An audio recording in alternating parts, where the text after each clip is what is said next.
All right, John Alexander. I feel like I should put Sir in front of that. Yeah, man, I get a lot of comments about my name. It's usually like, "Oh, you got two first names," Yeah, and then other times like people say that sounds like a politician's name or a lawyer's name or something like that. it's a very polished name, almost yeah, like a name that you would see on a billboard Hmm. or almost like a like you picked it. Yeah, yeah, yeah. So, yeah, I really like my name. It's dope. Yeah, your parents did a good job. Yeah. Man, some kids, I feel sorry for them. Hmm. Since we're talking about names, like, dang, dude. Yeah, you get stuck with something. It's like, ah, man, I gotta Yeah, make the best of this. do what But you gotta do, man. yeah, some people end up changing it too. Yeah, Yeah. yeah. So, dude, we first met very briefly at the film festival, Hmm. and was it Benton Park Film Yeah, Benton Festival, Park right? Film That was a Festival. pretty dope film festival, dude. Yeah, it was fun, man. That was my first experience at a film festival. Well, my first experience being my project at a film festival. Okay, so you had Um, gone to some before, just kind of yeah, I attending. had worked on another documentary, it's a feature-length documentary called GOV. So it's a STEP team by the name of Gentlemen of Vision, Okay, and it's a STEP program where it's an after-school program for high schoolers and middle schoolers, to kind of like keep them in check, keep them out of off the streets and out of trouble.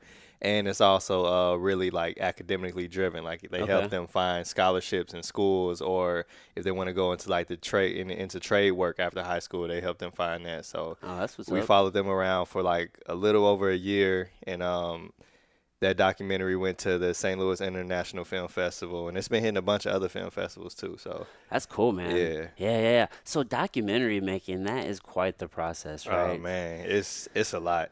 It's a Yeah, lot. that's one of those things that I think about. Like, man, it'd be really cool to make one, but you have to be extremely patient. Yeah. Just for some of these documentaries, it's like years and years of Hmm. content that It's a they're lot, capturing. and you have to really pay attention to what you're shooting too, because like you can outline a story, but it's not like a scripted work where like this is said at this time and this is said at this time. Right. So you have to kind of remember what you shot.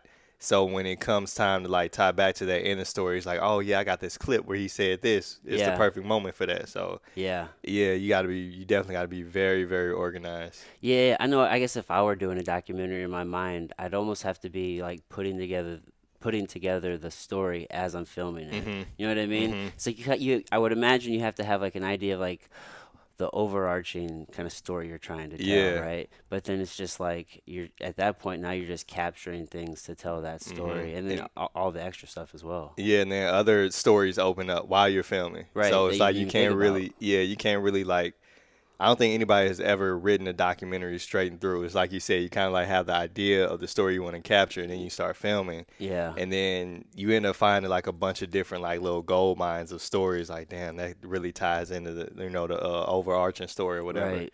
So yeah, Yeah, man, I guess you just gotta be open and flexible. yeah, definitely, Yeah. definitely. What's some of your favorite documentaries? Do you have any go-tos that you Um, recommend for people?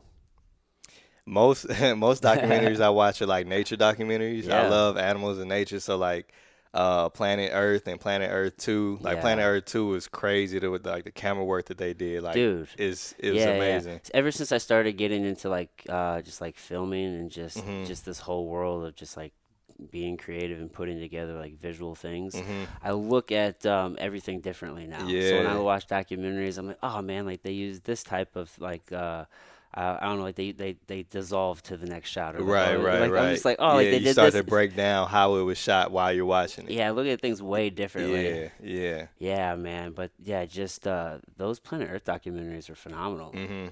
Yeah, Yeah. man. Just the They really colors that got they do. yeah, and just how they kind of like just really take you into how the documentary really just like takes you into that world, you know what I'm saying? So that Yeah. wildlife world is just super dope.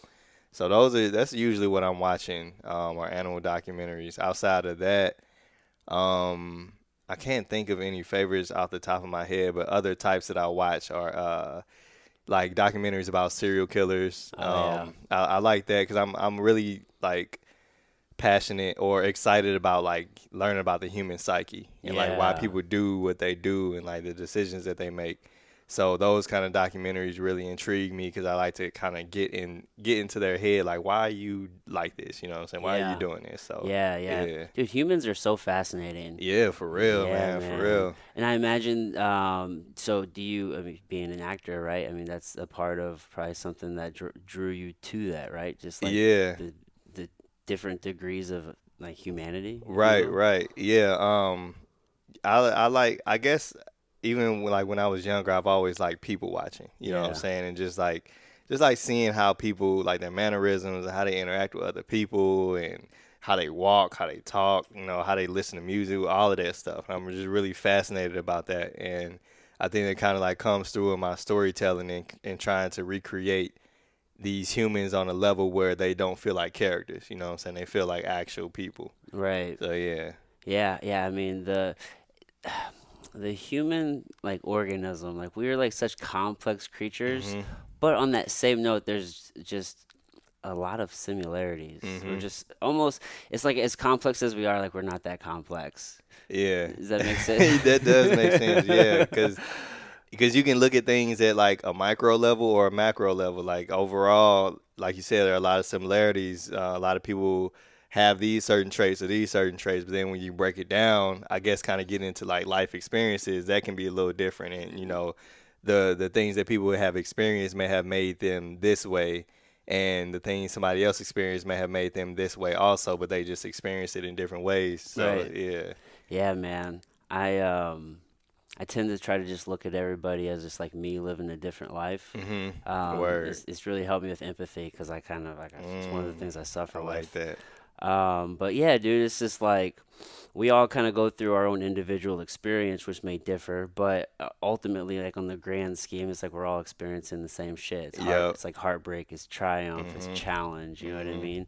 And like that is what makes us humans, and like that's what tells a good story, right? Just Mhm. like all those mannerisms. Yeah. I just finished watching this show on Netflix called All American, and it's about this kid from that plays football in Crenshaw, in LA, and he gets drafted to Beverly Hills High School to play football for them. Yeah, So he's basically like balancing these two worlds of like a lower income neighborhood and an affluent neighborhood, yeah, and trying to balance those two worlds. And the thing that I like the most about it is they show the problems in both neighborhoods. Like the problems in like the lower income neighborhoods are, I feel like, a lot more obvious to people, like scarcity of food or violence or whatever it may be. Those are, people know that's what happens. But then they show on the flip side the kids at Beverly High School, like the things that they go through, like parents not being there because they're on the road all the time, so that yeah, affects them, mentally and spiritually and everything like that, and addiction and stuff like that. So I really love how that show showed the problems on both sides and kind of made it, at least it made me feel like, damn, everybody goes through stuff. You know what I'm yeah. saying? It doesn't look the same, but everybody goes through stuff. Some people may have luxuries that kind of help them go through things where other people don't have, but like at the end of the day, we all kind of go through things. And I thought that was really dope. Yeah, yeah. I mean, there's definitely a balance, right, in life Mhm. because it is easy to forget that, yeah, while there's like scarcity of resources here, which, I mean, like you said, that's obvious. Like Mhm. everybody kind of gets that. You don't have money, you don't have maybe food or clothes or some Mhm. of these necessities. But then you have these other people where they're like, they have an abundance of that, of like, of all like the physical things, but then they tend to usually like lack in like the mental or the Yeah. spiritual side. Yeah. You see a lot of like illness, a lot of depression in Yeah. very like wealthy Mhm. communities Mhm. because they're just not fulfilled. Right. Because I feel like a lot of people like in those communities feel like money buys, happiness. And it's Yeah, like, to a certain extent, yeah, but no, like money can buy you happiness in the form of you can survive. You got your yeah, everything you need every day, yeah, but past that, it can't really buy you too much happiness. It's funny. I was watching this YouTube video where they did a study and they came to the conclusion that if you make more than, I think, like $300,000 a year, you're not any happier than anybody that makes like $300,000 a year or something like that. I think it's even less than that. I think it's like $70,000 a Oh, year. really? Yeah, Word, it's word. like anything over like 70 or 77,000.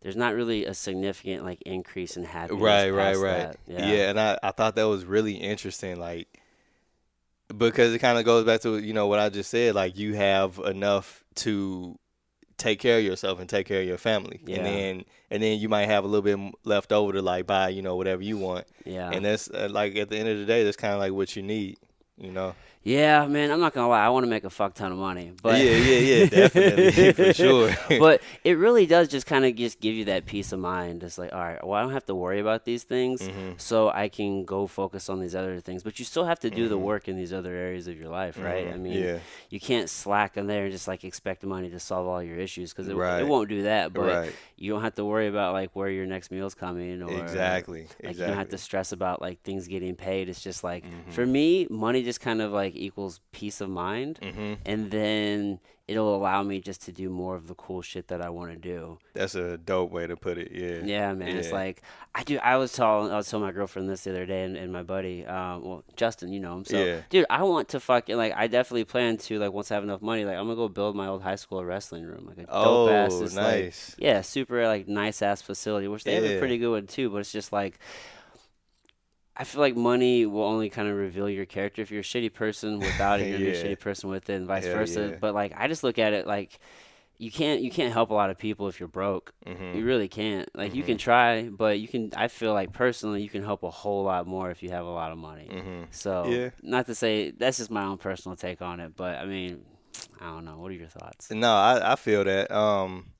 I feel like I feel like you can help in more ways. Like there are things that you can do where if you don't have like the financial resources, mainly like dipping into like guidance and Oh mentoring yeah, and everything like that. That's still very very valuable. yeah, that's very impactful and very valuable. But I do agree with what you're saying. Like if you have financial resources where you can put the younger generation into certain positions where they can perform better and grow and do what they need to do, then yeah, that's definitely a huge aspect of it. Yeah, yeah. And maybe I didn't communicate that the best because I think you made a good point because like I mean, if you don't have the financial resources, like I mean, there's that's not the only way to help Yeah, people, yeah, right? yeah, yeah. But you can do a lot of good with it. So I just, Mhm. it's just not a bad thing. Yeah, You for know what I'm sure, saying? Oh, for I sure. keep messing with this cord. Okay. But there we go. So I I was recording a podcast one time and I got that noise came up. I was like, "What the hell is that noise?" And I don't know, maybe I just got to get like a new this is what we'll do. I'm just trying to save my battery. Word. So I plug it in. I was like, I just need to get a new extension cord. I'll just use my computer. There, problem solved. But man, no, I was sitting in a podcast once and that was going on. I'm like, dude, what the fuck is that? I'm like, I felt so bad. I'm like, oh, dude, I'm so sorry. I had no idea. Like, I was like, I just hope it goes away. Word. It did. But now I know what's happening. So back to our conversation. Mhm. Um, yeah, dude, humans. I lost my train of thought, dude. I'm sorry. Oh, that's all good. Yeah, we were just kind of talking about We're like, talking about money and how that can help. yeah, giving back and But I everything. had a thought where I wanted to take this Oh, conversation. damn. I know, man. I just lost. I'm failing as a host right now, John. Failing as a It's host. all good. I think it'll come back. But no, so yeah, man. Just kind of back to the conversation of like we're kind of all the same. We're all different. But Hmm. I mean, do you like how do you like to when you're writing or like when you're trying to get into character, like what are you looking for? You know what I'm saying? Like in Hmm. a characteristic or like what you know what I'm saying? Like what do you kind of like lock in on and then kind of build from? Does that make sense? Yeah, yeah, yeah. That makes sense. So a lot of my stories and like what I write all kind of stem from like a situation. Yeah. So I'll think about something that I've gone through personally, or something that like someone that I know, very well has gone through, and kind of like how it shaped them, and then branch a story off from there. So, um, yeah, just start with like a situation and figure out what is the situation. How did this affect the character? How did this situation affect characters around or people around this character? How does this situation affect the character moving forward? Or are they able to move forward? Are they living like in the past? You know what I'm saying? Is it Yeah. affecting them that way? And then just kind of branch from that and just try to like tell very authentic stories where I know people can relate to them, and people can look at these characters and be like, damn, like that's me, or that's my cousin or my younger brother or sister, you know what I'm saying? And they really like relate to that. And I like to bring in a lot of empathy. I know you were talking about that earlier. That's a huge piece of like my storytelling and my work is empathy. It's really all surrounded about empathy and trying to help people understand other people. And not necessarily you don't necessarily have to always agree with what people do or how people think and everything like that. But I feel like it's a really good I feel like it's a really good thing if you can understand why people are the way they are. Yeah. And that way you can navigate around them or, coexist with them because we all share this planet, share this space, so you got to learn to coexist with people. And Yeah. I think the best way to do that is to understand why people are the way they are, you Yeah. know. So how do you like to convey that through I don't know, through a project? Like how do you convey that why? So, damn, that's a good question. Because there's so many ways, right? I mean, Yeah. is it the mannerisms? Is it the words that they So, use? Like, so yeah, I think it's more so like the mannerism. So I'll take like Cycle for example. Cycle is about this young black kid that grew up in a lower income neighborhood, mm, and he has something traumatic happen to him, in front of his eyes, and he's now at this crossroads of where do I go from here? Like, do I continue on this path that leads to more of what I just saw, or do I seek help, like, through therapy or through friends, talking to friends or whatever it may be? So, like, this film kind of showcases that situation right there, and in that case, I kind of use his character to show that he's a product of this environment, but he's not necessarily a bad person. You know mm-hmm. what I'm saying? Because everyone, if you think about it, everyone that you know is a product of the environment that they grew up in. Yeah. They're a product of what they know, what like how they were raised or whatever. So that's something that you can't necessarily fault people at, but also people it's good for people to grow, outside of what they knew. Yeah. Um, but yeah, just showing this guy that's a product of his environment, and he's not necessarily a bad person, and he's trying to get his life right, trying to get back on the right path, and that's I feel like that's relatable to a lot of people that I know, a lot of people that those people know, and everything like that. And just try to make it an authentic experience, so people can really kind of empathize with these characters. Yeah. Are you Yeah. drawn to more serious topics? Yeah, I think so. A lot of my stuff is either a drama, a thriller, or a horror. So Yeah. not always serious, but um, two of my films that are out right now, Cycle and Enough, are a little more serious topics. Yeah. Yeah, because I think I'm really passionate about empathy and I'm passionate about mental health, and especially with black men, because I feel like it's something that black men weren't rewarded, like to the ability to emote and be emotional and everything like that. Yeah. And growing up like that as a black man can stunt any black man's growth emotionally and mentally. You know what I'm saying? Because you hear like all growing up, you hear like men ain't supposed to cry, boys ain't supposed to cry, like man up, you know what I'm saying, be tough, all of Yeah. that stuff, and that only conditions a man to have one emotion or just a few emotions that's either like happy or angry. Yeah. You know what I'm saying? There's no in between. Yeah, man. I kind of just look at it as like, yeah, just kind of the stigma on men in general, right? Like we're Hmm. supposed to be oftentimes just like this strong archetype, right? You're not supposed to really Yeah. show a lot of Right. emotion, and Right. you're definitely kind of just the steady worker, Hmm. especially here in the Midwest, right? It's a very blue Hmm. collar Yeah. Yeah. culture, so it's just like you're supposed to just kind of just put your head down and work, and you Hmm. don't complain, you just show up and Hmm. get the job done, which Yeah. there is some positive to that, Hmm. but yeah, I mean, if you're not really taught that it is okay to, express emotion, Right. and it's okay to like have those feelings and to work through those feelings, Hmm. but co- our society is really weird on feelings as it is, right? Like we're only supposed to always be happy. Yeah. You ever notice that? And that's very unhealthy too. Like it's funny. I have this thing where some people look at me crazy when I say it, but I have this thing where I'm like, I don't really trust people that are happy all the time. No, you Like, shouldn't.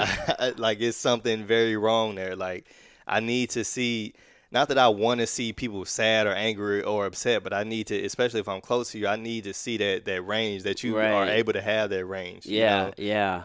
Yeah, because sometimes I don't know. Like for me, I was like, "Am I fucking bipolar?"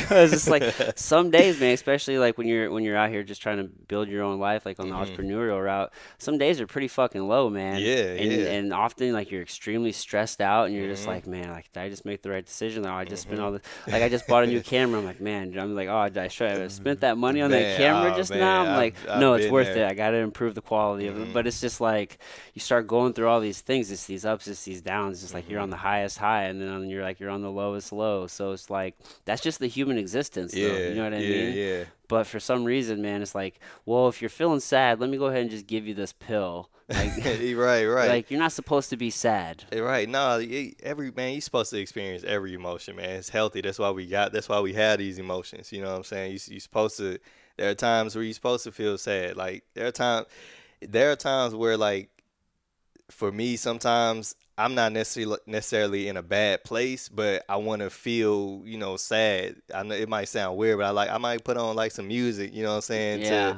to I guess like a mellow mood, not necessarily sad, but like more mellow, you know what I'm yeah, saying, where it's just like it's not happy, it's not sad, but it's like I guess mellow is a good word. yeah. It's definitely not upbeat. Yeah, yeah, yeah. No, yeah. I mean, sometimes we just, I dig that, man. I mean, music is definitely the gateway to emotion. I feel Mhm. like, man, you can put on any music. Music is like the perfect time capsule. Mhm. There's some music like I just can't listen to because maybe I was just going through a certain like hard Yeah. time in life, Yeah, and I was that's like, oh real. man, like man, that song really helped me get through that period of my life, Mhm. but I can't listen to it Yeah, that's anymore. real. And then you Oh, had those songs where it's like it just takes you to like such a good place, and it's like, damn, I really love this song, and I really love where I was oh yeah. in that time period. Well, yeah. Yeah, yeah. So I was talking to Justin. He's telling me your man is Wheezy. That's your Ah, yeah, yeah. and That's that's that's my favorite artist, man. I Yeah. know. And I saw in your story you posted a picture of him and said "Go." I'm like, okay, Mhm. all right. Yeah, yeah, yeah, man. He was like the first rapper that I really, I guess, kind of gravitated towards. He was out like around like my middle school and high school years where that's very very influential Time in point. life. Yeah, Yeah, absolutely. yeah. So I was doing music before I was doing like film and video work. So he really inspired me to like write songs and everything like that.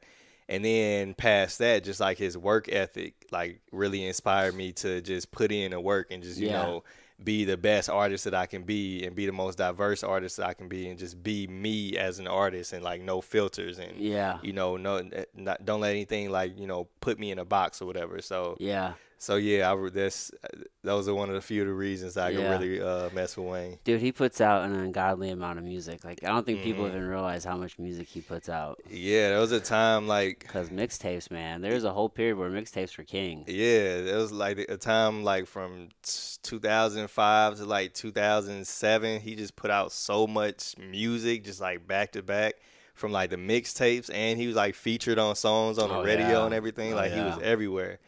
And I was like, man, this dude is a machine, bro. Like, how does he even do all of this? And that yeah. it really inspires me to me it tells me that like I have what am I trying to say? To me it inspires me to like just keep going harder and not put limits on myself Oh and just yeah. know that I can do these things that that are in my mind, Oh yeah, Yeah. yeah. Because if he can do it, then you can do it. Yeah, You yeah, know what I mean? yeah. If another human can do it, if another man can do it, I can do it as well. Exactly. You know what I mean? I think where people get messed up is like they'll see somebody like he's a high achiever. You know what I Mhm. mean? Like he's a high performer. He's always working. Mhm. And but like when people see that, they get discouraged. They're like, Mhm. "Oh man, well I can't do that." But it's like, Mhm. "No, man.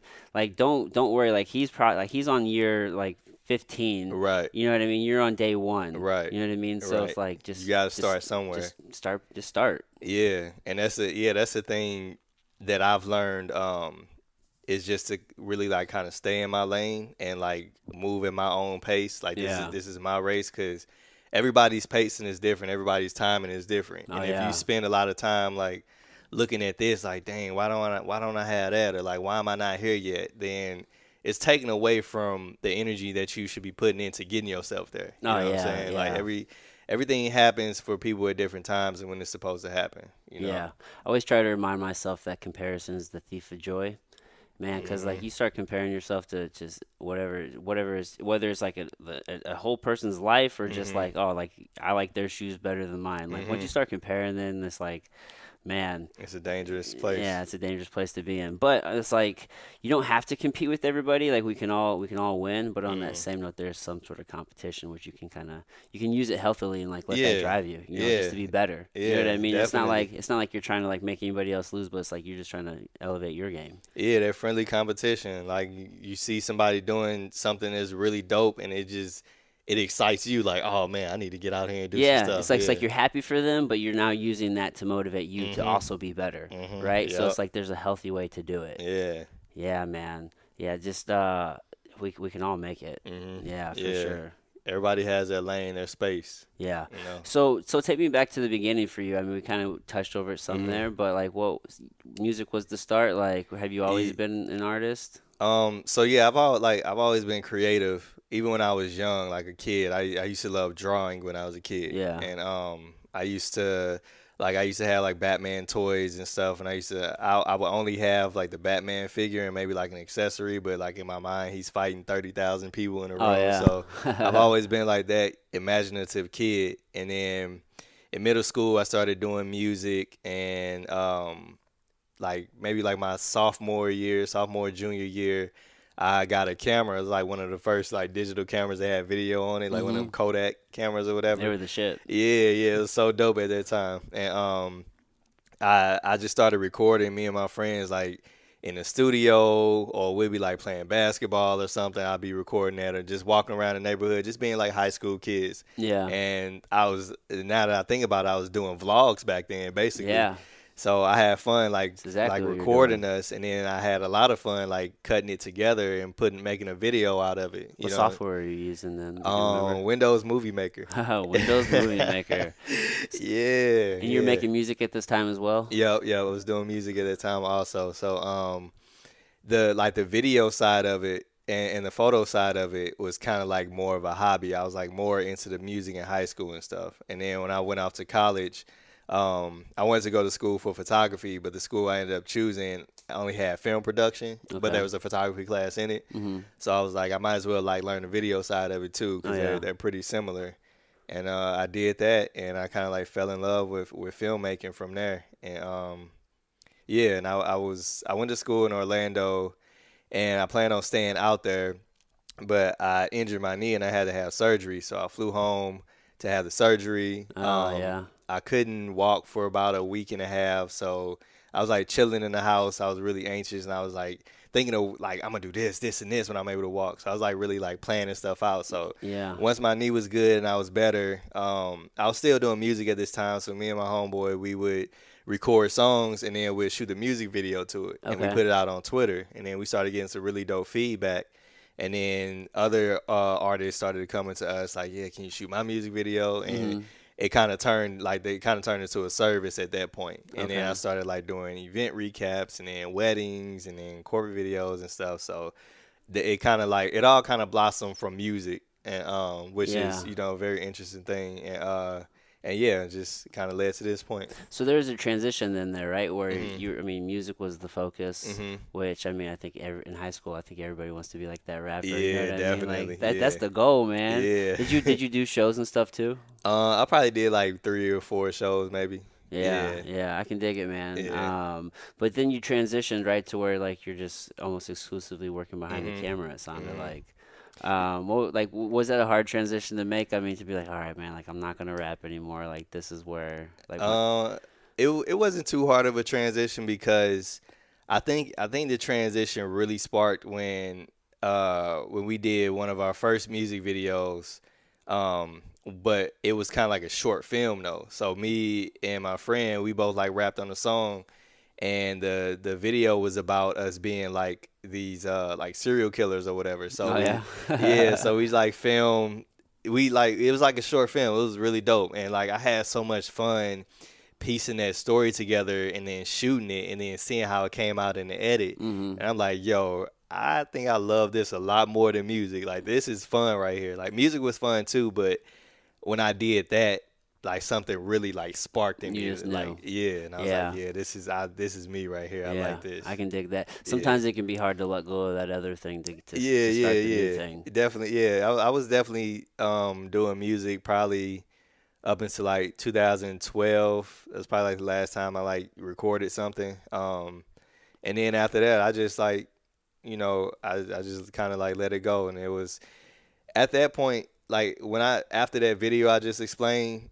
I was like really into filmmaking. I didn't really care much about music, but I was still doing music because it was like a first love almost. You know what I'm Right. saying? So I Yeah. was still doing that. It's comfortable. Yeah, yeah, exactly. And then I just jumped into the videos, and it took off from there.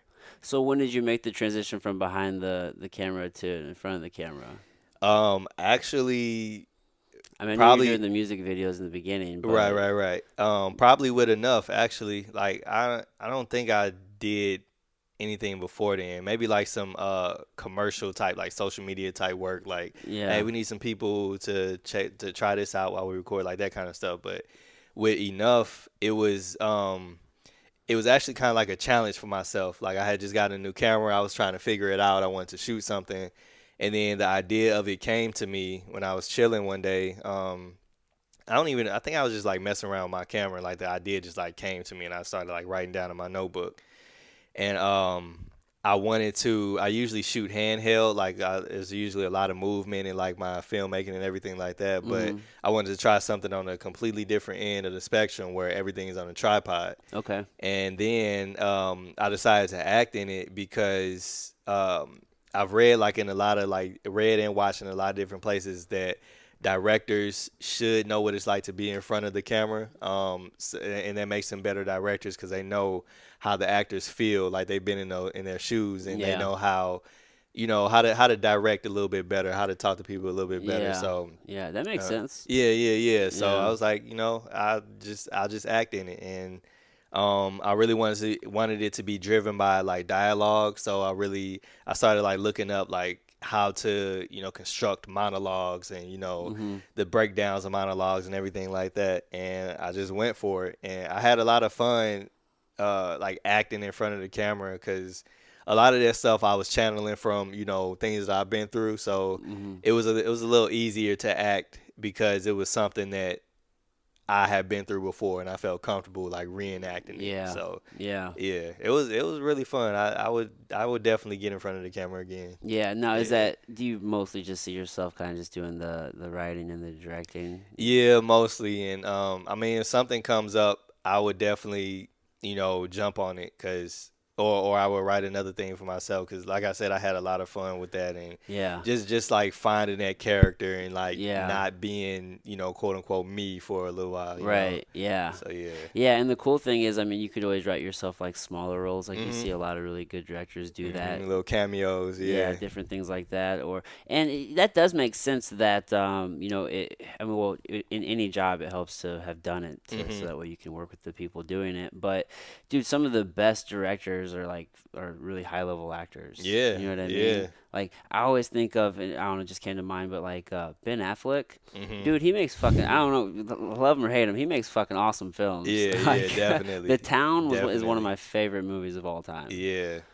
Like, have you seen that movie? The Town, where they're It's bank robbers, and they hit armored trucks, and then I like, feel like I did see it, but it's been a while. oh, okay, that's cool. But they're I have to Boston bank rewatch it. robbers. One of the greatest fucking movies. I love bank heist movies. Like, Yeah, yeah. like seen Heat, Yeah, yeah, Robert De yeah. Niro and Al Yeah, Pacino. yeah. Yeah, He that's an old school bank heist movie.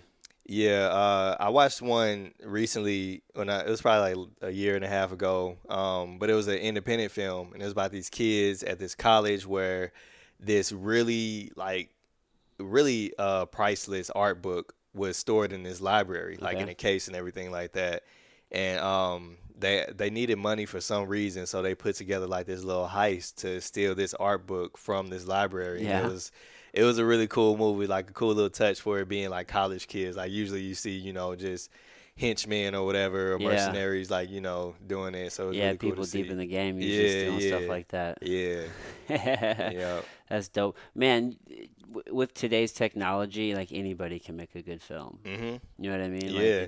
it's game changing. Yeah, and then the thing that I love about that, with it being so accessible, is now everything is shifting to the story, because anybody can pick up a camera and make it look good. Yeah. So now the story has to be good for people to be tuned in. So that's what I'm really excited about. Like, a lot of people, I hear a lot of people like, "Damn, and so is a filmmaker." And everybody say they're a filmmaker, or a videographer, or photographer, or music art, whatever it is. Everybody Yeah. says they're this, and that, which I can understand, that frustration, but also the content is going to weed out the people that don't really want to do it. You know Oh what I'm yeah. saying? So Yeah. that's what I'm most excited about, because people really have to put energy and creativity into the story. Oh, dude, 100%. I think Nipsey Hussle said it, like he had the best name for his line when he called it, marathon, because it Mhm. really like it's this is a long process, Yeah. whatever it is, you know what I Yeah. mean? Like you're in it for the long haul. So, Mhm. like, you're slowly going to get better, and there is a whole art form to storytelling. It really is. It really is. I watched this YouTube channel called Film Courage, and it's all about like screenwriting. Yeah. Most of the content is about screenwriting, and they have all these different videos. They're like talking to screenwriters that have done multi-million dollar films, and like smaller screenwriters that do like short films or whatever it may be. But each one is like breaking down different aspects of writing a script, or how to write a character, or how to like build good dialogue between Yeah. two characters. And like, I binge watch this stuff, and I realize how much of an art and a science it is to build characters in a world in front of the camera, and build dialogue that's believable. You know what I'm Yeah. saying? Yeah. Yeah, so it's really interesting, like the art and the science that goes into like building these worlds. Dude, like, so it's for me, when I think about it, it's easier to kind of equate it to like jujitsu, because that's what I do a lot of. Word. But whether it's jujitsu or whether it's like you're writing a script, there's so many layers Mhm. that the untrained eye just doesn't understand. But Mhm. once you start getting into the world and you start like understanding all the nuances and like complexities Yep. involved, it's just like holy shit, man! Like there's just so much. It really is, like you said, it's an art, it's a science. Like you're baking a cake. You know what I Mhm. mean? Like you're Mhm. not just throwing words on a page. Like there's just so many thoughts and different things, and Right. To it to blows make me this away. one big picture. Yeah, Yeah. yeah, it blows me away.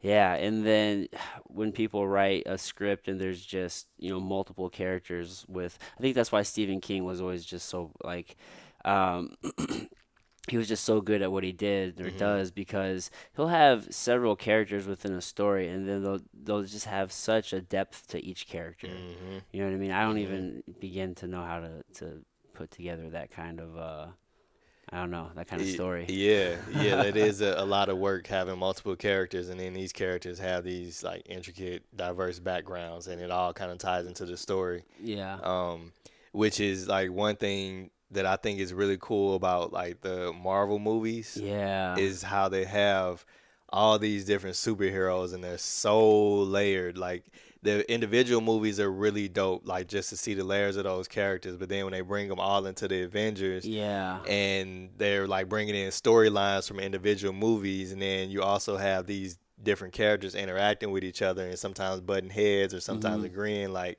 I can't even imagine what it took to write all of that stuff and have it like pieced together. It's Yeah. just Yeah, crazy. that's a great example. Yeah. Yeah, those movies are amazing. Whoever thought like that whole process out. And I wonder, Hmm. what did they sit down like, all right, this is what we're going to do for the next 10 years, or they're going to be like, all right, let's do this one movie with It's like the idea of like doing all these other right, ones, right. and then it just became I don't know. I'm sure Yeah. somebody knows the answer to that. Right, yeah. It's just somebody at Marvel probably does. But yeah, it's amazing just to think about how, what is it, 22 movies. I think this Endgame was like the 22nd movie, and then it was like 10 or 12 different characters, maybe even more, 14 maybe characters. Like, and it's like all these backstories of like over 10 characters coming into one, story. It's just Yeah. crazy. Yeah, and they did it over all these years. Yeah. You know what I mean? I still haven't seen Captain Marvel. Is that necessary to see before Endgame? No, I would actually have preferred to have seen it after Endgame. Oh, really? Yeah, Okay. because she's in game, but she's in Endgame, but not a lot. And to me, her presence in Endgame was kind of like how Black Panther was in Civil War. I don't know if you saw it. I saw Civil War. Yeah. Yeah. So Okay. it was kind of like that. So Okay. seeing it before or after, I don't think really It impacts. won't impact it either way. Nah, Okay. yeah. All right, because I still haven't seen Endgame. I want to go see it. Word, yeah, You saw it? yeah. I saw it. You're like, of course. You Yeah, probably just the day of. yeah. I actually seen it twice. Oh, damn, Yeah, dude. I saw Yeah. it like the opening night Thursday. Like it's crazy when those tickets went on sale. AMC and Fandango crashed. Like the website crashed for hours. For real. And by the time it came back up, like almost all of the seats were filled in the auditoriums that I like tried to get tickets at. Yeah, it Oh was man, crazy. yeah, I definitely want to go see it. We were driving down to Austin on Thursday. Word, Yeah, it was word. just such a busy weekend, Yeah. and then yeah, I just haven't found the time yet. But from what I understand, it's just fucking amazing. Yeah, yeah. The second time I saw it in IMAX, Yeah, which um it's definitely a different experience. Like any movie in IMAX is definitely a different I've experience never because seen an IMAX movie. Is it worth it? It's worth yeah, it. it's definitely worth it. Like What makes it so much better? so the screen is bigger. It's like well, the screen is like taller. It's pretty much the same width, but it's a little taller. So you Okay. get like a little bit more of the story or whatever. It feels like a little bit more massive. And then the sound system in the IMAX theaters is much better than the regular movie theaters. Like you Yeah, can hear so much more. You can hear like things whizzing by and it's like like you're immersed into the yeah, experience. exactly. Yeah. So Mm. it's definitely a better experience. And then they have another theater, it's like a Dolby Atmos, I think, but they don't have one in St. Louis where the sound experience is even better to where like the chairs kind of rumble and stuff like during Yeah, I've certain heard of scenes. that. Yeah. So I Whoa, gotta check that out. where's the closest one like Chicago maybe? I think it's one in Kansas City. Oh, for real? Yeah, I think That's so. that's close. Yeah. Why don't we have one? We're way better Man. than Kansas City. I know Chicago might have one too, but the Yeah. closest one I saw was Kansas City. Okay. Okay. Hmm. Yeah. Wow. Yeah, I gotta check that movie out still. It's I think that's that, and like I said, Captain Marvel's the only one I haven't seen. hmm Do you like DC movies though? Have you seen Um, Shazam? I haven't seen Shazam. I wasn't really interested in seeing it. I really liked Aquaman. Yeah, I Did haven't you seen see, that one yet either. I heard that was like the best one they made though. yeah, Aquaman and Wonder Woman are my two favorites. Both of those are really really good films. Yeah. I think after Aquaman and Wonder Woman, they're kind of finding their pacing of how to Yeah. make good films because I Yeah. didn't really like any of the other ones except for like the Dark Knight series. Oh, dude, Yeah, the best Batman. I yeah, wish they would have did one more to where like he was, I don't know, training a Robin or a Nightwing, or hmm just like passing it off. yeah, It's like yeah. Passing the just torch. one more is all I needed. Yeah, yeah. That man, that was so well done. Yeah, man. But yeah, I really think, especially after seeing Aquaman, because I think that was the latest one before Shazam.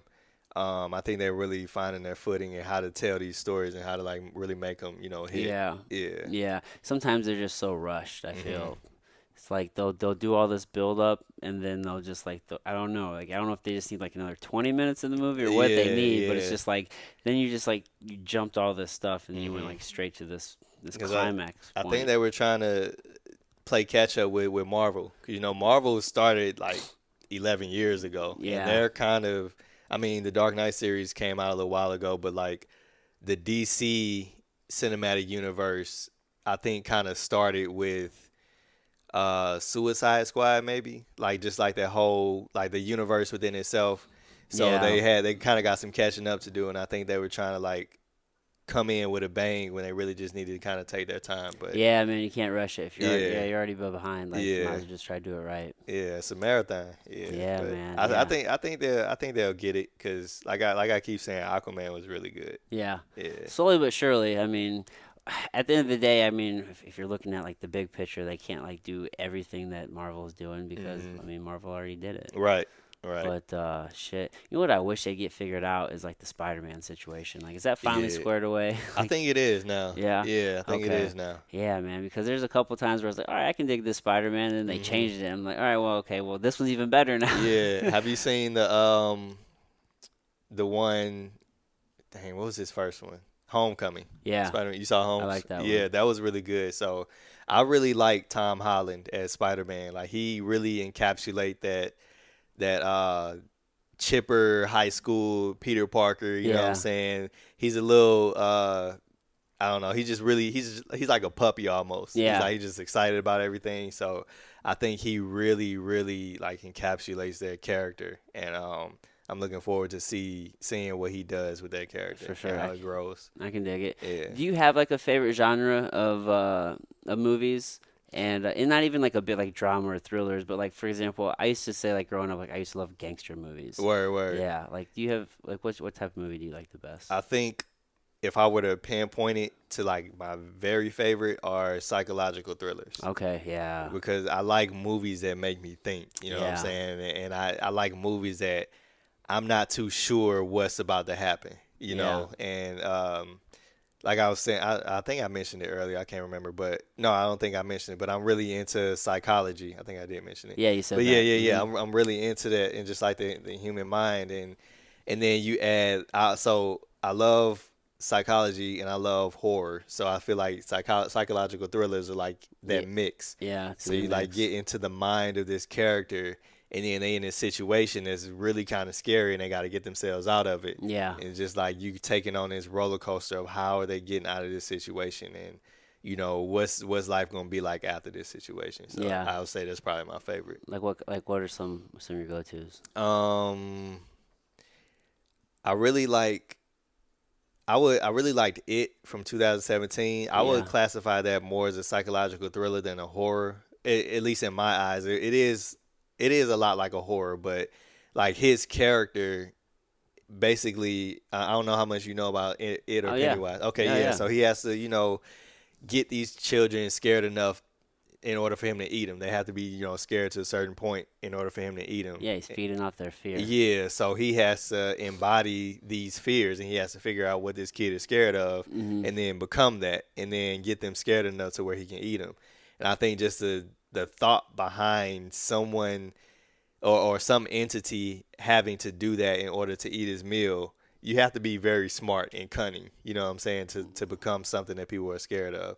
Yeah. So that there's another film called It Comes at Night where Hmm. it's it's hard to say what the plot is about, but basically these people are they're in a cabin in the woods and they're fighting this force that is, coming at them or coming against them. Okay. If you watch the trailers, it looks like a zombie movie, which the trailers were horrible. It had nothing to do with the film. Yeah. But it was a really good one. So that was good.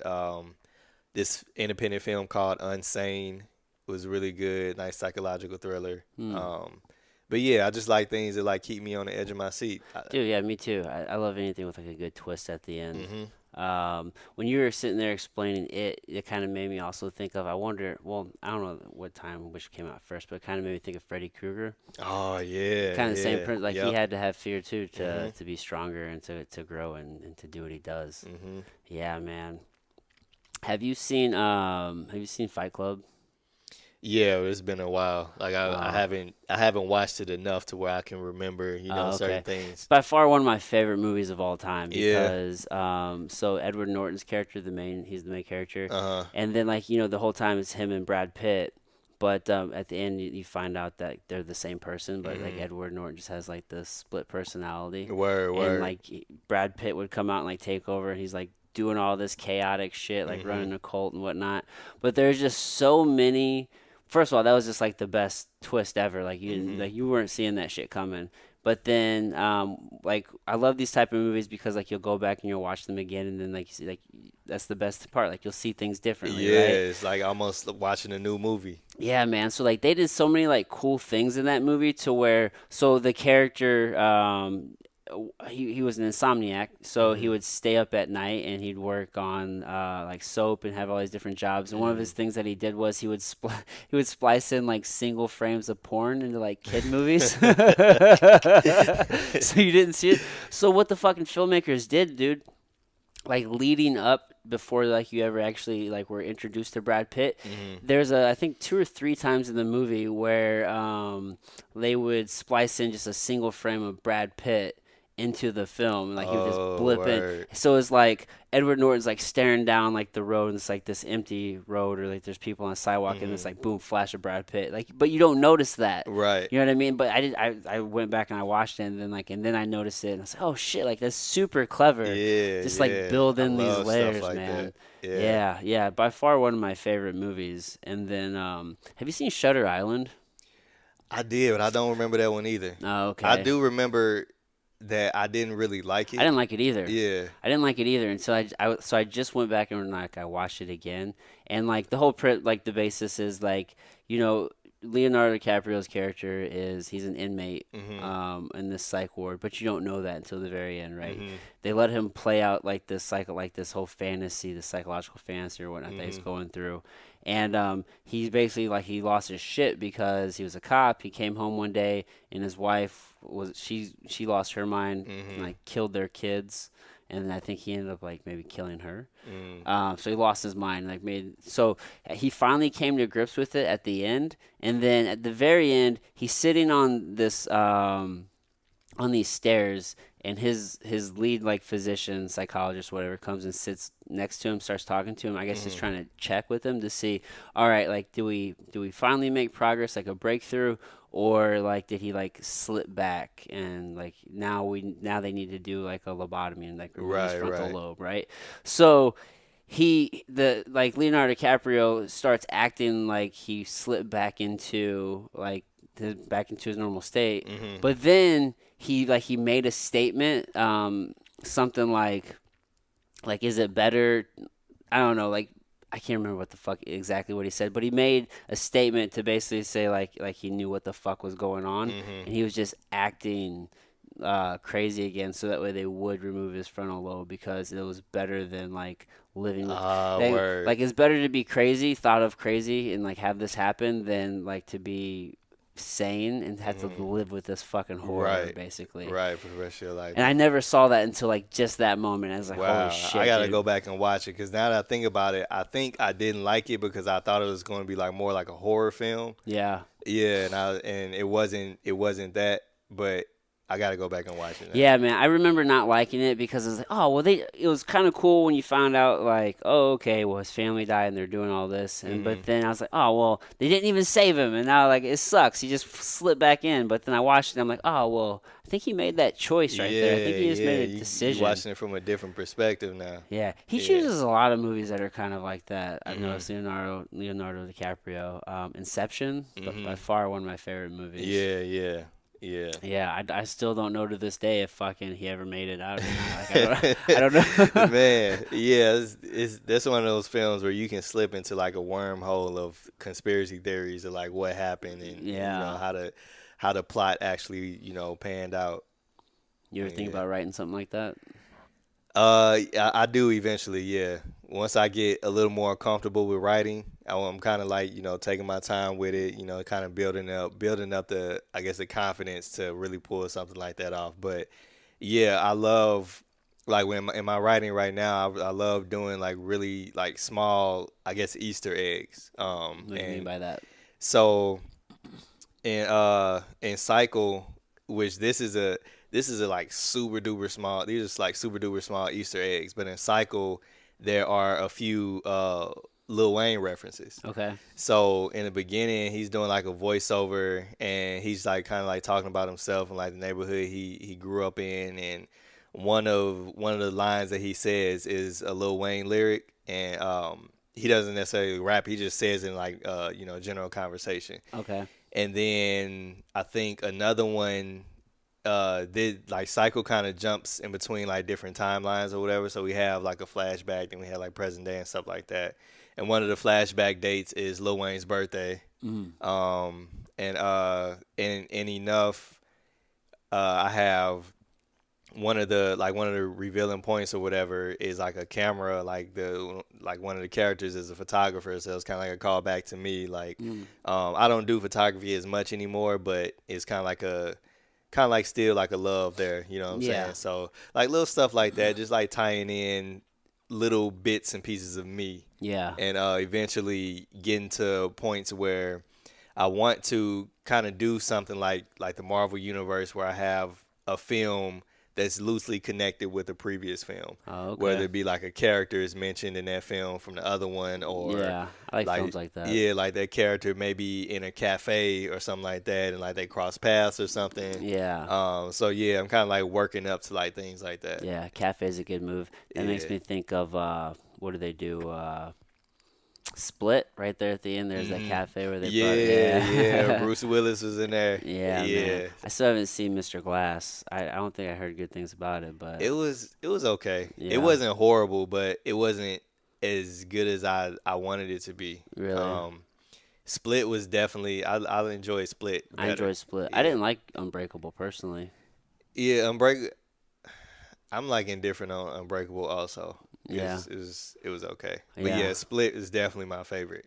Like yeah, he killed that role. Like that's crazy how well he did in that role. yeah. That was killer. And I was excited to see him in Glass too, and Mm, see what else he did.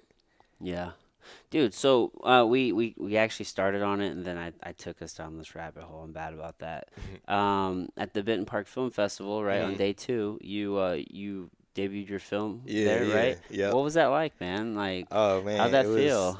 it was really cool to just like I guess sit in the audience and have people watch it, and knowing like everything that I put into everything that went into creating it, and now it's here for people to watch it, and people Yeah, that I don't know, like I have family and friends there, but like a bunch of people that I don't know are watching this thing that came from my mind, and it was like just kind of trippy just to see just to sit there and then listen to people's reactions and like hear the applause afterwards and everything like that, and then have people coming up, and there was some people that like didn't know it was me in the film, and then my brother was there also. Like my brother and I look very similar, and there's a couple people that came up to him like, "Hey, good job on the film." He's like, "Nah, it's my brother over there." that's funny. Um, Yeah, your stunt double. yeah, yeah.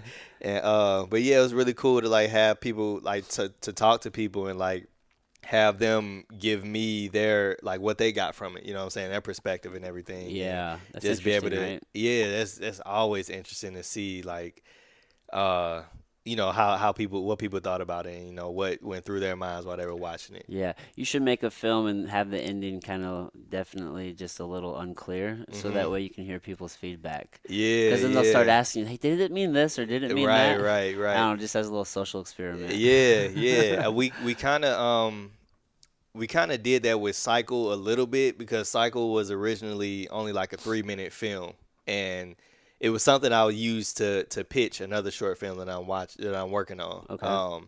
So we released a 3-minute film, and everybody's like, "Damn, okay, so what happens next? Like, is he gonna do this? Is he gonna do that? Like, what's gonna be next?" So we shot the second part, and we're gonna release that, by itself. But we decided just to put both parts into one, Yeah. and then just screen that. But yeah, I do love not giving people all the answers. You know what I'm saying? I Yeah. don't really like endings that are like a nice bow on it, and I'm a little torn because I kind of need that for my own inner who are peace. your closure? But Yeah. I can definitely like I can respect it, cause Hmm. but there's some of me I'm just like fuck man, like I just need, what did you do? Right, right. No, I feel that 1,000%. Like it's some movies where I'm like, damn, like you got to give me something. You got to tell me something. And there's other times where I'm like, I just want to come up with some wild shit. Yeah. Like what happened? Yeah, sometimes movies will do that. Like they'll try to have that moment at the end, and then like for me, it'll ruin the whole fucking movie. I'm like, you just Yeah. ruined the whole movie. Yeah. It's all over. Yeah. It's definitely a skill you got to master that you can either add to the movie or just like completely undo all the work you just did. Yeah, yeah. I mean, you're taking risks. You never know Hmm. 'cause it's gonna play out. How it's gonna play out. Yep. Yeah, man. So, Bitten Park, and then, dude. So I know you just had another screening, right? Hmm. It just happened. Hmm. What's next? Like, what's coming up? So I have another. So that screening was for Cycle, and then I have another screening coming up on the 17th of this month for Cycle. Okay. So Yeah. basically, I want to kind of like hold a few screenings for Cycle before I release it online because I love to get people out. You know what I'm Hmm. saying? I love to get people out the house and get people Yeah. around other people. And people can network and talk, and especially in the creators community, like spaces like that where different creators come together. always sparks something else with what those creators are doing. So Yeah. things are birthed in gathering places. So I like to get people outside and also just kind of like make a little bit of noise. Like, who is this dude showing his film? I've been hearing all this stuff, so like make Yeah. some noise with that. I have enough. I submitted to a few other film festivals, so I should hear back in June whether they got accepted or not. And then I'm going to do maybe one or two screenings of enough here in St. Louis, Yeah, I like was my gonna own ask you. personal Yeah, screenings. so I was Yeah, about to ask you if you're gonna do some of your own. yeah. So I'm planning one for May. This one's gonna be like really a really intimate screening, really small screening. Which the first cycle was like that. It was really intimate, and I like that kind of almost like a friends and family kind of thing. So Hmm. I'm gonna do that one, and then I'll do another one maybe in June, where it's a little bit bigger, and yeah, just see where it goes from there. Yeah, yeah. Yeah. You ever thought about trying to put on like a little film festival or a little? I've thought about it. That sounds like a lot of work. That it 100% is a lot of Yeah, yeah, work. it sounds like a lot of work that I don't know.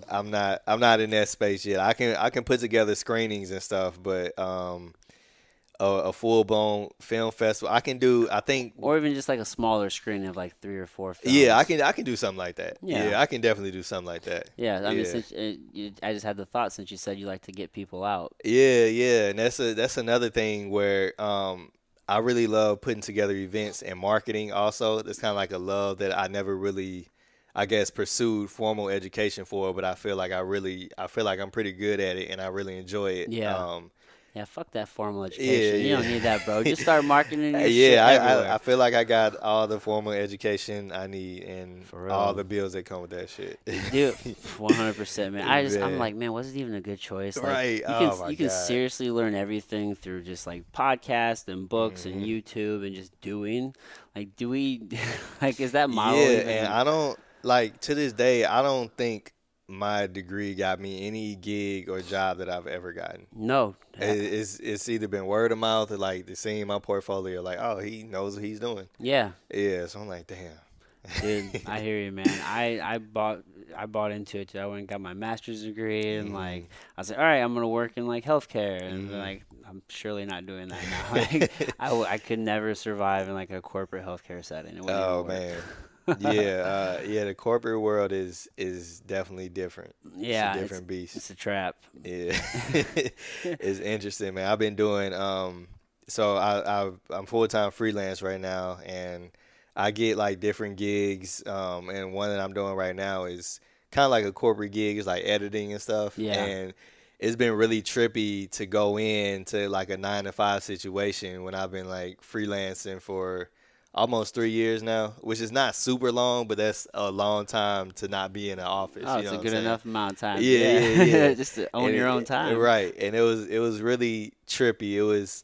It's comforting because um I have it, and our money is always good, and then I also have the flexibility. I'm not there like every single day of the week, so I can like go Yeah, work on other freelance projects or personal projects. But it's definitely been an interesting experience, almost kind of like a social experiment with myself. Like, damn, I'm here locked in 9 to 5. What's gonna happen? How am I gonna do this? dude, it's some crazy. It just kind of makes me claustrophobic. Can't even like think Hmm. about it. Like, oh, dude, because I've done it. I did it Yeah, for a really long yeah, time, and yeah. dude, those people make a lot of money, but it's almost like in the grand scheme, you can make probably more for yourself, like, Hmm. committing to a passion and just Hmm. like, it's like, yeah, okay, maybe you're making $80,000 a year, maybe for, let's just say you're doing that for like 10 years. Okay, cool. That person who was making like no money for like the first like 3 years, 4 years, 5 years, and then Hmm. now they're making like millions of dollars for Hmm. those like rest of their life. It's Hmm. like, yeah, you just gotta really like just sacrifice on the front end for like the Yeah. greater reward there like later. Yep. That's definitely what it is, and yeah, just having that. It was funny because like my schedule on a daily basis outside of like when I started doing that is so it's structured, but it's not structured. So I'm pretty much working from like the time I wake up to the time I go to sleep. Oh yeah, Yeah, but absolutely. it's not. I feel like 9 to 5 is like you just locked in right here. I'm not necessarily locked in. I might work on something for 3 hours, then go take a break, and like do some emails or something like that, and come back like an hour and a half later and like work on something else. Yeah. So it's like Oh, okay. I see what the point I'm trying to get to. Like 9 to 5 is like I feel like it's really like constricting because you have to get the work done in between these 8 hours. But like for me, I'm pretty much working on and off for 12, 13 hours a day. So Yeah. I get those 8 hours in at different points of the day. You know what I'm saying? Eight Yeah. hours and some. Yeah, dude, it's just a very weird structure. Mhm. And like I mean, they've shown that whenever they allow people to work from home, they end up working more hours in the day. Mhm. And but like I always like to say that it's just kind of how do you think about work? Work is like it's like what you get to do. It's not a place you have to go. You know Yeah. what I mean? Yeah. Like I'm always working. Like that's why Yeah. I tell people like I'm always working. Like I'm Yeah. always doing something. Like I'll take my kids to tumbling, and I'll be sitting there waiting for them, and Mhm. I'll pull out my phone. I'll start like editing fucking images, or Mhm. like I'll start Yeah. prepping posts for like social, or like Yep. there's always something that can be done, or I'll Yeah. send an email. You know what I Mhm. mean? Like you can always get it done Mhm. here and there. So. Yeah, man, it's just the way you like. How do you look at it? Like, do you have to go to these walls, like you said, and like Right. work in between these 8 hours, like these parameters? Right. Man, that's not like the best way to get it done, I would say. Yeah, I definitely love the more free structure of doing things on my time, you know. Yeah, Yeah. it's such a powerful thing to own your own time. Hmm. Yeah, man. And I had lost my thought, but it came back to me. Like since I started freelancing, I look at Sundays a lot more differently than when I was doing a corporate job, like a 9 to 5, Yeah. and where I still do work on Sundays, but I usually don't do as much work, and I take that time like Sunday evenings and Sunday nights to just kind of rebound from everything, relax, and get ready for the work week. And I'm excited about the work week because it's stuff I want to work on and stuff I want to do, stuff I want to Yeah. get done. Versus when I was working corporate, like there were things I was excited to work on, but like I almost dreaded Sundays. It's like, dang, I got to get up at the next day and be there at this time and do this and that. And it's just like it's a whole different experience, Oh in this yeah. day. It's hard on your mind when you're dreading like the next day. Yeah, yeah, Yeah. exactly. You don't get to enjoy the evening because you just dreading that you got to get up and do this thing. Yeah. Yeah. Yeah, man, it's a vicious cycle to live in, dude. A Mhm. lot of people do. A Mhm. lot of people do. But I don't know, man, to each their own. Some people love that cycle. Yeah, yeah. It works for who it works for. Yeah, Yeah, but for yeah, sure. definitely not the creative types. Yeah. Yeah, these the free birds they need the freedom. For sure, for Yeah. sure. Well, brother, dude, I really appreciate you taking this time with me, John. For sure, man. Thank you for having me. Yeah, dude, this has been like an excellent conversation. Because I've known about you for a while, just through Justin, and then Mhm. I sat down with Drew, Yeah, yeah, and I was yeah. like, man, and do you know Rashad? Rashad Kelly? Yeah, Yeah, yeah. yeah. I've been knowing him since like elementary school. Exactly. See, so Yeah. I'm like, fuck, dude, it's like such a small like circle. Oh, word. So what do you do work with him or? So yeah, I've known Rashad for a little bit because I used to. So with fighting, I fought MMA for a while. I fought for Uh-huh. Shamrock, and he does Yeah, yeah, yeah. all of their work. Yeah. So I've just known him through that. Like I would Word. go and I'd do interviews and whatnot. But Word. now I work with Shamrock, and like I go and I capture content for their social. Nice. And yeah, so I see him every time at a Yeah. show. Yeah, that's the homie. Yeah, he's a cool ass dude, man. Mhm. A lot of good people in the city for sure. Mhm. We have a strong artistic community. Oh, It's definitely. really underground. I don't think people realize, but there's definitely a Yeah. strong presence here. Very strong. Very supportive too. Yeah, Yeah. I wish it was more well known Mhm. because like I go to cities like Austin and I love that city, but you can just feel like the culture and the art and just like the Yeah. difference in people, Yeah. and this it just feels so much better. I don't know if it's there. St. Louis is very resistant to change. Very. You know what I mean? So it's like we Yeah. have all these dope humans, and they're all kind of like on the underground scene. You Mhm. know what I mean? Yeah, yeah. Yeah, I feel like it's getting there slowly but surely. We got a lot of, talented people bringing eyes on St. Louis, like Smino and like Jason Tatum in the NBA, Bradley Beal, who else? SZA is from St. Louis. Um, it's a lot of people. We got a lot of talent that's on bigger scales in St. Louis. It's kind of like bringing some shine this way. So we Yeah. just got to make sure on our end we ready for that shine. Yeah. Yeah, ready to man. show and prove. Yeah, dude. So, and you're doing some good things to help with that. Appreciate it. So, Thank you. well, brother, dude, tell everybody, how they can get a hold of you. I'll leave the floor to you. So, if you want to plug anything, any projects, your socials, whatever you like, dude. Cool, cool. Yeah. So my social media on everything is Chill Season at Chill Season, all one word, no underscores, anything like that. I'm most active on Instagram. I'm kind of active on Twitter too. Website is chillseason.me, so chillseason.me. And you can look out for my next screening for Cycle is May 17th from 6 to 8:30 p.m. And then the next thing after that, I'm still planning out the next screening. So after Cycle and the next screening for Enough, there'll be a screening in June for my new project. June what? Do we know? Not yet. Okay. Probably mid June though. It'll be mid June. Okay. This will actually probably be coming out right around that time. Around June? Yeah, Okay. right at the beginning of June, because we're right at the beginning of May that we're recording this. So these are all kind of coming out like a month Right, right, out. right. So right about the beginning of June that this will be coming out. So I can get that info to you once that's I fine. lock it Yeah, in. I'll put it Yeah. in the show notes. So all this I'll put in the show notes. People will Okay. be able to get to you real Bet, easily and bet. whatnot. John, dude, thanks again, brother. No problem. All right, Appreciate you. everybody. Until next time.